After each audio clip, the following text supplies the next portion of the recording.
Hello বন্ধুরা, এই দেখো আমি সাজনা কেটে নিচ্ছি। তো আমি আজকে সাজনা চচ্চড়ি করব শস্য দিয়ে। তো আমি রেসিপিটা তোমাদের সাথে শেয়ার করতেছি। শস্য পেস্ট করে নিচ্ছি। এখানে আছে জিরা, কাঁচা লঙ্কা, আদা, রসুন আর দিয়েছি একটা টমেটো কেটে।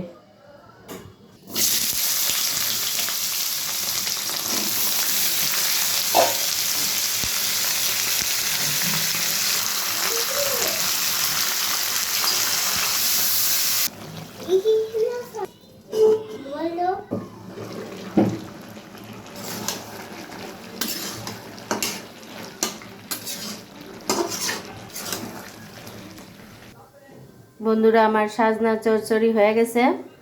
তোমরা কমেন্ট করে জানাইও সাজনা চচ্চড়ি খেতে কে কে ভালোবাসো, আর রেসিপিটা কেমন লাগছে কমেন্ট করে জানাইও।